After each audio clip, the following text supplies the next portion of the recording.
Hey guys, how you going? Welcome back to another video, and if you've not met me before, my name is Lucy.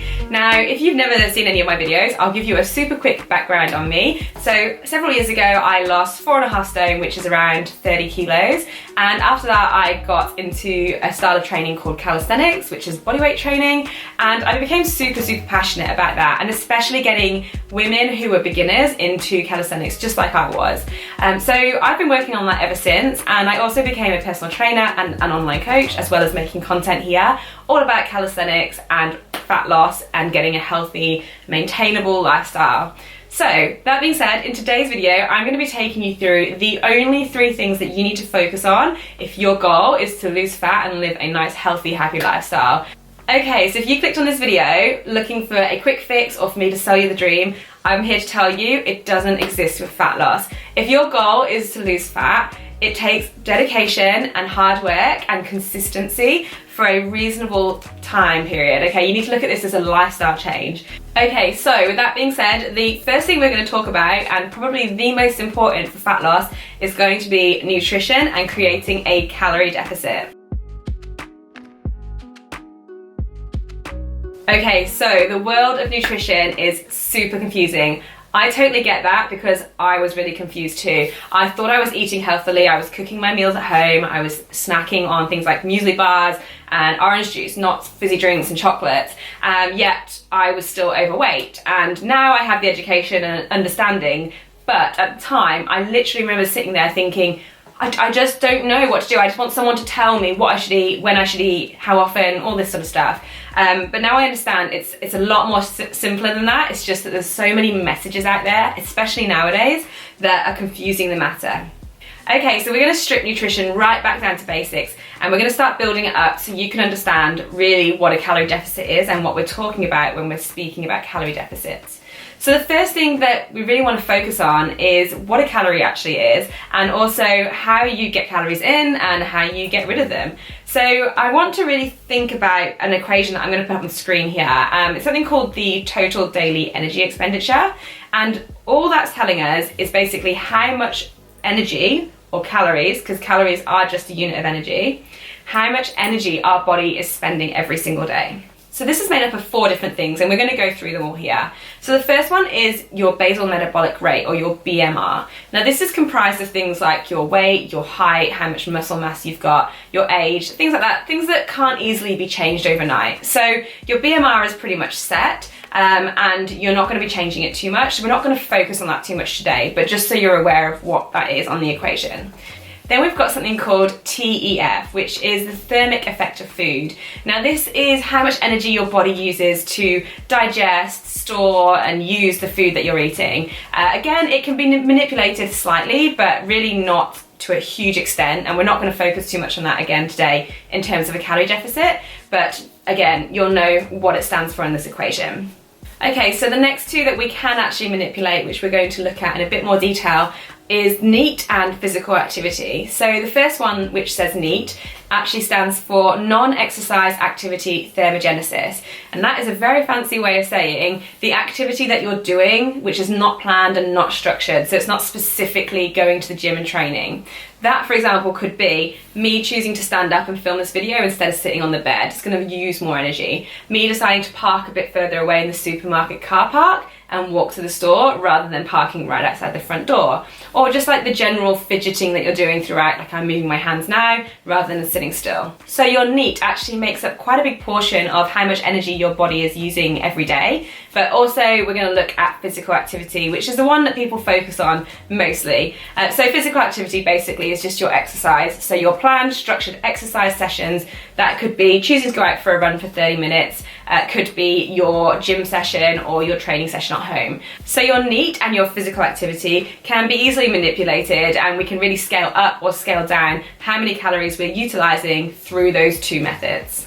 Okay, so looking at that TDEE equation, if you were to calculate all those numbers, that would be telling you how many calories or how much energy your body is burning every single day. Now this is different for everybody. Everybody has a different BMR, everybody has a different TEF or thermic effective food, and we also have completely different activity levels. And obviously some can be manipulated easily and some not so easily. But knowing what you know now, if you wanted to increase your energy output, you know that you can either increase your non-exercise activity thermogenesis or you can increase your physical activity, or both. So once you've calculated your TDEE, you can then calculate a calorie deficit from that.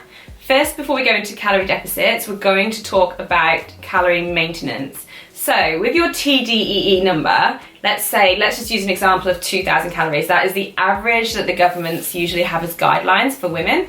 So 2,000 calories is my TDEE as an example.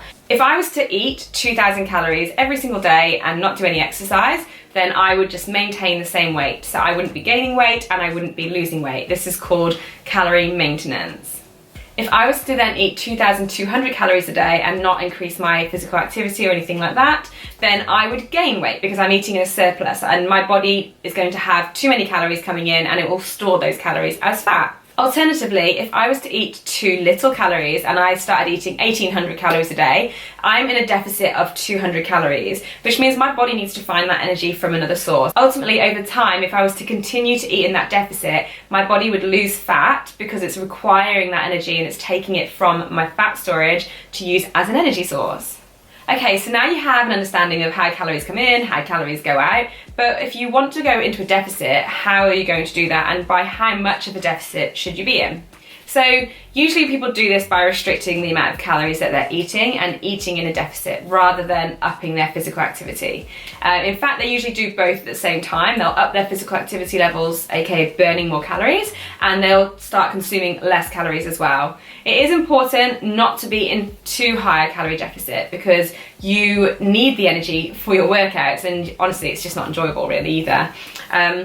So the recommended sort of calorie deficit where you should be is around 10 to 15% less calories than your TDEE or your calorie maintenance. So taking the example we were using earlier, if my TDEE was 2,000 calories, I would eat around 10 to 15% less. So we're looking at 200 to 300 calories less than that, and I would be aiming for around 1,700 and 1,800 calories per day. So that's all the sciencey part of it out of the way, and now I'm going to talk about my experience with a calorie deficit and how I really sort of went around this whole process. For me, I never tracked calories, I never tracked macros, I never even paid attention to anything like that. I just reduced my portion sizes and stopped snacking as much and looked at maybe some of the hidden calories, things like sauces and drinks, that sort of stuff. So for example, I would have had, if I had had a pasta dish at home, I would have had like 2 big bowls of pasta, half a garlic bread, a massive drink of fizzy drink, and also maybe even dessert. And instead I would just cut down how much I was eating. 1 bowl of pasta, I would have no garlic bread or maybe just like 1 little piece. I would change my drink for water. If I was having coffee, I was reducing it for, I mean, I can't even believe it, I had 3 sugars in my coffee to 0 basically. I would drink a long black instead of drinking a milky coffee. So little changes like that are all it took for me to lose fat. Obviously it took a while, and that's something that we're going to talk about a little bit later, and being consistent is super important. But I think in a world where there's just so much information out there, I want to show you really just how simple it can be. Creating a calorie deficit, you don't have to track every single day. It's good to know roughly how many calories you're eating, and if you're the sort of person that works really well with tracking your calories and knowing exactly where you are, then that's fabulous. Do what works for you. Personally, it just sends me absolutely insane. So I just want to show you guys that you don't have to do that just because other people might say that's what you have to do. I didn't stop eating any food groups at all. I still ate carbohydrates, I ate protein, I ate fats, I ate chocolate. If I wanted it, I just watched how much of it I was eating and just tried to really limit how often I was eating as well. I know a lot of you guys are interested in sort of what I would have eaten, and I will eventually make a video about this, but to give you an idea of roughly what I would have eaten in the day, in the morning probably would have started with oats, something like that. Then for lunch I would have 1 wrap or maybe some soup with a piece of bread, something like that, like a big soup, you know, a big bowl. I'd have a mid-morning coffee with some fruit. And then for dinner, I would have meatballs with broccoli and a bit of rice. I used to love Penang chicken, it was amazing. So things like that, I wasn't eating nothing. I was still eating nice, healthy, balanced meals. I was just trying not to eat as much as I'd been eating before. Now, you might have heard me mention macros. Again, I don't talk about it too much because personally I didn't track them, and I think it can add, especially when you're just starting out with this whole world of nutrition, it can add a little bit more confusion. But just so you're aware of what they are. So what a macro is, it stands for macronutrients. There's 3 main macronutrients. So we've got fats, proteins and carbohydrates. Now for some people it's important to track macros, especially if you have a very specific goal, like if you're competing or something like that. But just for the layperson, macros aren't a huge consideration. As long as you're getting a healthy, balanced diet, plenty of fats, plenty of protein and also eating some carbohydrates, you will be absolutely fine. And I think it's really important just to listen to your body and focus more of your energy into understanding what cues your body's giving out rather than obsessively tracking and trying to hit certain numbers and targets. Honestly, I didn't even know what a macro was until I was a personal trainer, and it's not affected me in any way whatsoever. And I didn't supplement protein either, another question I get a lot. I've never supplemented protein, even when I was vegan, I didn't, and at the time I built quite a lot of muscle, absolutely fine. So listen to your body, it will tell you if it needs something. Otherwise, don't drive yourself insane trying to be perfect in every single area. Try and simplify. Simplifying things is the best thing to do. Now in terms of tracking, again, I've mentioned I didn't really track, but if you wanted to track, there is some really good apps out there. So things like MyFitnessPal is really useful. There's some very similar apps in other countries as well.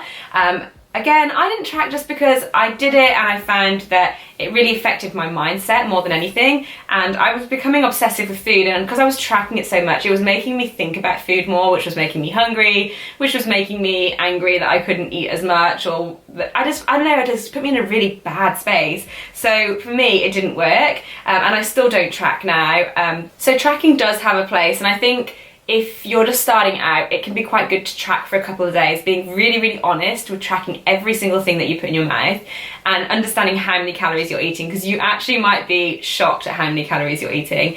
If I was to go and track my calories, I'd probably be shocked as well. So ultimately, if tracking works for you, go ahead and track. If it doesn't, don't feel bad about it, okay? You're still gonna be able to lose weight and progress. You can look at other progression markers other than tracking how many calories you're eating and being obsessive about it. All right, so just to summarize the nutrition section of this video, what I really want the key message to be is simplify. Calorie deficits and losing fat does not have to be difficult. I completely understand why it feels like an actual minefield when you're just trying to get through all this information that's thrown at you nowadays, but just simplify everything and block out all the noise. If you're eating in a calorie deficit and doing that consistently, which we'll talk about a bit later, you will lose fat. Whether that means you're tracking your macros, whether it means you're tracking your calorie intake, whether it means you're eating a certain diet, or you're just reducing your portion sizes, it's all the same thing in essence, and it will work. So just stick with it and try not to be obsessive and let it get you down. Make it work for you.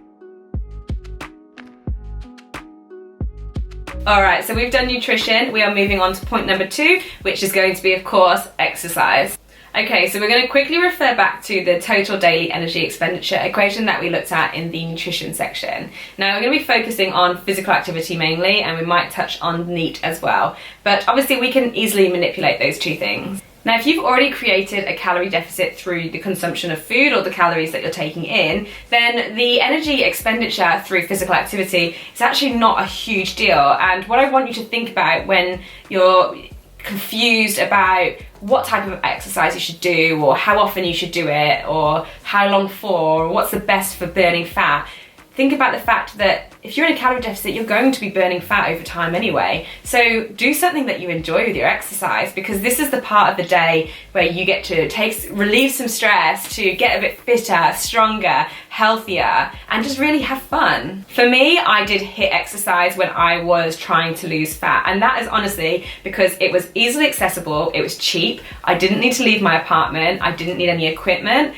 and it was just fun for me. I really enjoyed that type of exercise, and I honestly had no clue what I was doing, so just to follow somebody on a screen was perfect for me. Now later on I did get into calisthenics and bodyweight training, and I became super passionate about it, and again, it was something that I stuck to just purely because I enjoyed it and not because of the benefits necessarily to my fat loss, although that was also a benefit of it as well. Now, if you had a specific goal, then yes, the type of training that you're doing is going to be important. You know, if your goal is to be able to deadlift 300 kilos, it's going to be important that you're tracking your progress and you're doing specific types of exercise.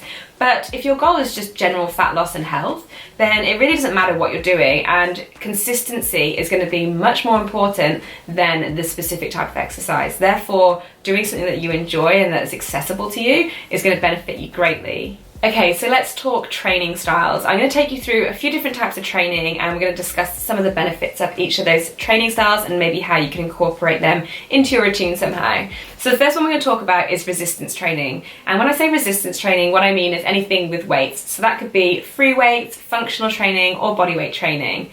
And the reason that these work so well is because when you do it, you're actually damaging your muscles, which requires your body to utilize energy to fix them again and to get stronger and back to its better condition. So not only do you continue to burn calories after you finish your workout, but also there's so many other benefits which are amazing. Things like getting stronger and feeling stronger is always a great feeling. Also reducing the risk of sarcopenia, which is muscle wasting, especially as you age, and increasing bone density, which obviously as you get older your bones become more brittle and frail. Women especially are at risk of osteoporosis, and it reduces the risk of that as well. So really, really important to incorporate this if you can, and nothing to be scared of. Now, there's often the train of thought that weight training or anything with weights will make you bulky. That will not happen. It just won't happen to women. I train quite a lot of weights, and I wouldn't say that I'm super bulky at all. In fact, when I started training weights after never doing it before, I lost quite a lot of fat and leaned out a lot. So the second type of training we're going to talk about is high intensity interval training, or HIIT training.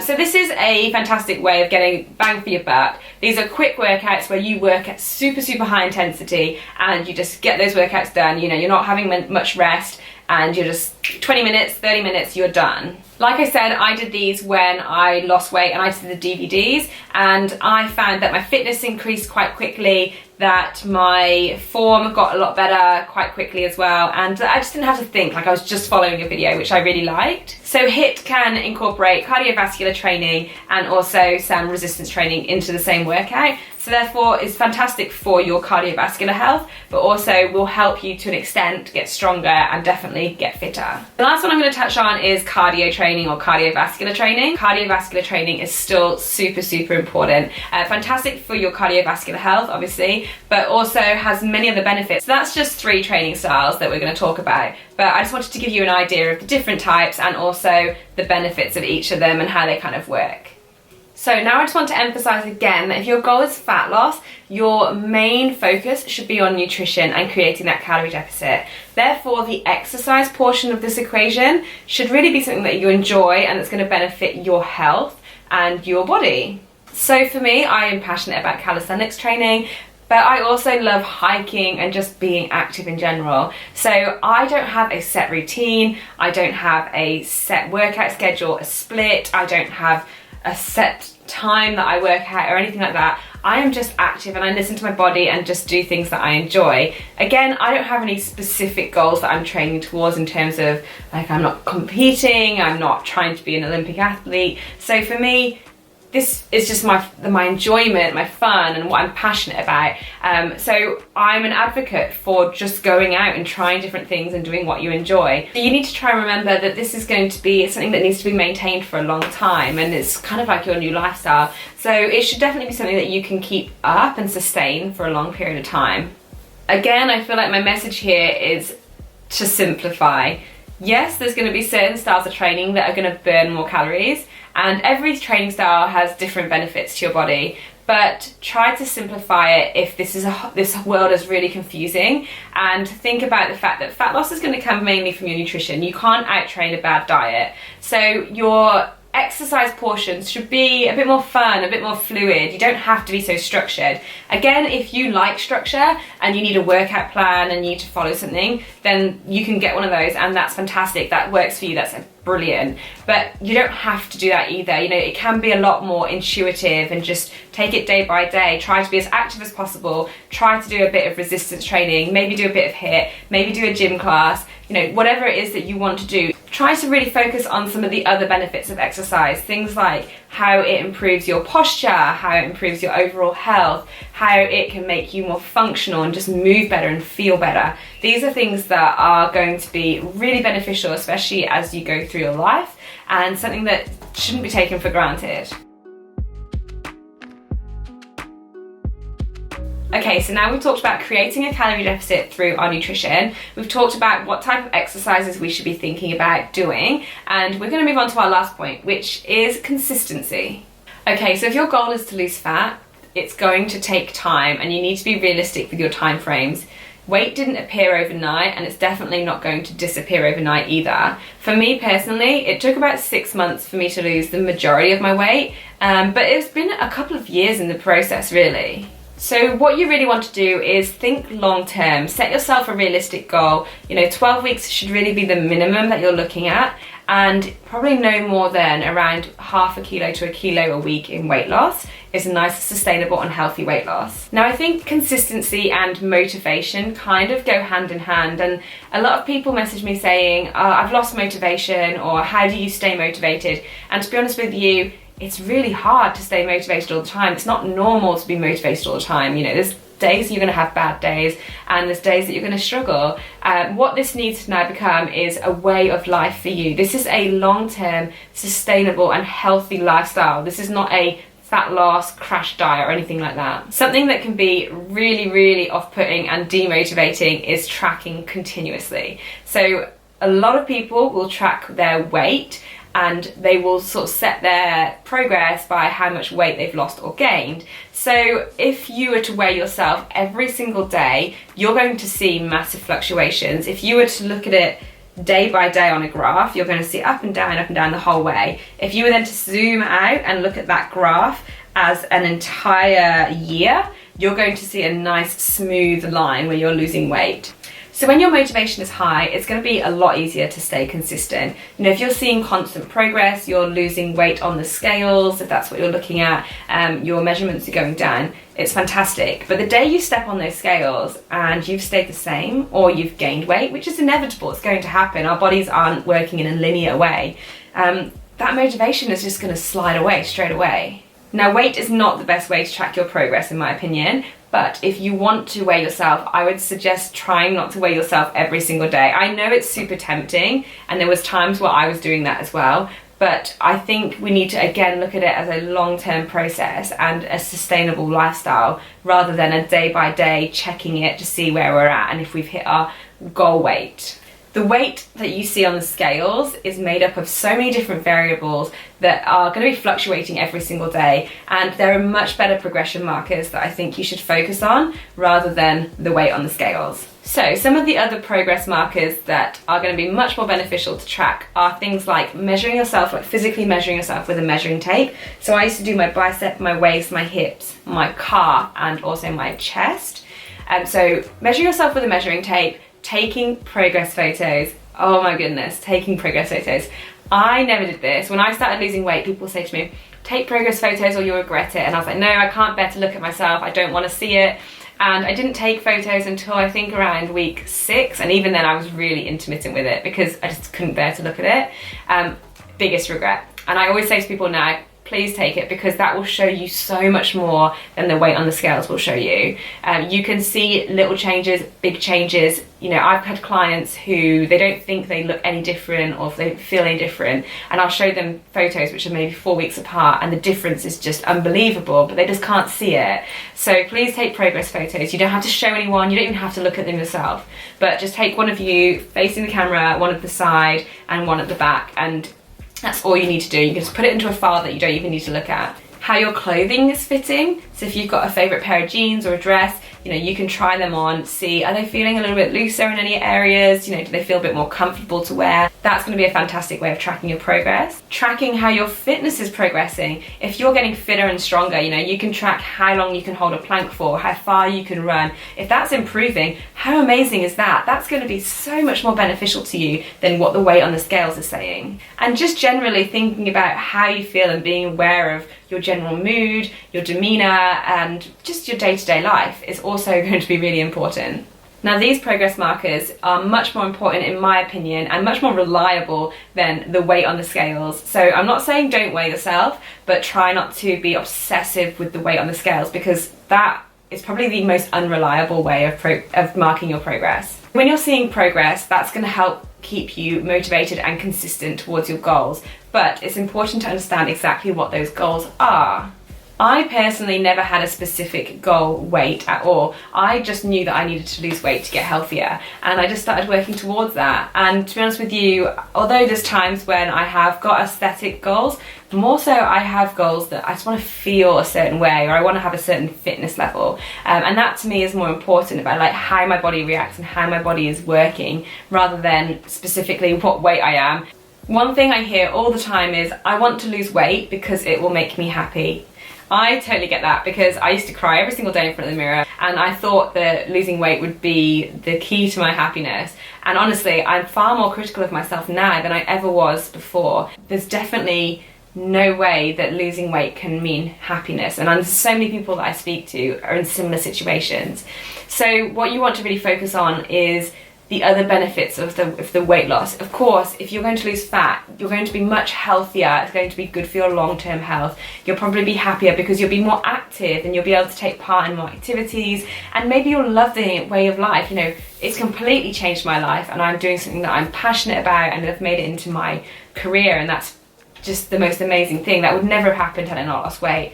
But I would never say that losing fat or losing weight has made me any happier. Okay, so just to finish off this section and sort of summarize what consistency means, we want to think about making this lifestyle change a lifestyle change. This needs to be a long-term process, something that you can keep and maintain for a long time and enjoy. So a couple of the best things I found was, firstly, thinking of this as a new way of life. You know, I've mentioned it a few times in this video. This is just what your life's going to be now. You know, this doesn't mean you're starving or you're slogging it out in the gym. You know, you're living a healthy life, you're happy, you're eating good, nutritious foods, and you're eating to satiety, what your body needs, and not overeating. You're exercising because you enjoy it and because it's good for you and your health. Simplify the process and find what works for you. Eat less, move more, and be consistent. That is as complex as it needs to be. If you're tracking, track smartly so you're not demotivated.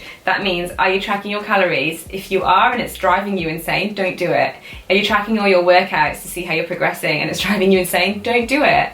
If you're tracking your progress and you're weighing yourself every single day and you're finding your motivation is waning and it chucks you into a spiral, don't weigh yourself every day. Track smartly and work out what works best for you. Just because somebody else is doing it a certain way doesn't mean it's the right way. And finally, just accept that sometimes you're not going to be motivated. You know, motivation comes and goes very easily. There's going to be days where you don't want to eat healthy and you're going to eat too much. There's going to be days when you don't want to train and you just want to lie in bed. And there's going to be days where you feel really crap because you've weighed yourself and you weigh more, which you shouldn't be doing all the time anyway.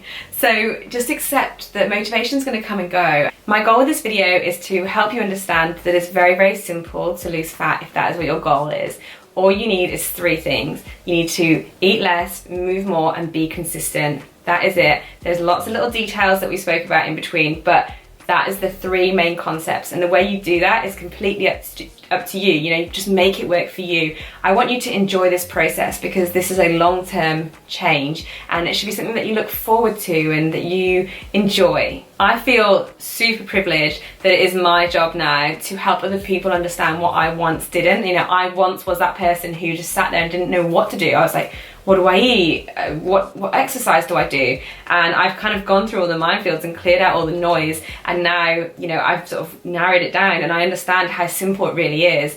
So please try not to overcomplicate it and enjoy the process. You know, treat your body well and it will give you back so much. You will be amazed at what your body can do. And, you know, I absolutely love my lifestyle now. You know, my training I enjoy so much. You know, I don't do it for anything other than the fact that I love it. I have been the person that was confused and just sat there and didn't know. I was like frozen in inaction because I didn't know what to do. And it is now my job to help others understand exactly what they need to do and show them how simple it can be. So don't overcomplicate it, simplify it and enjoy the process.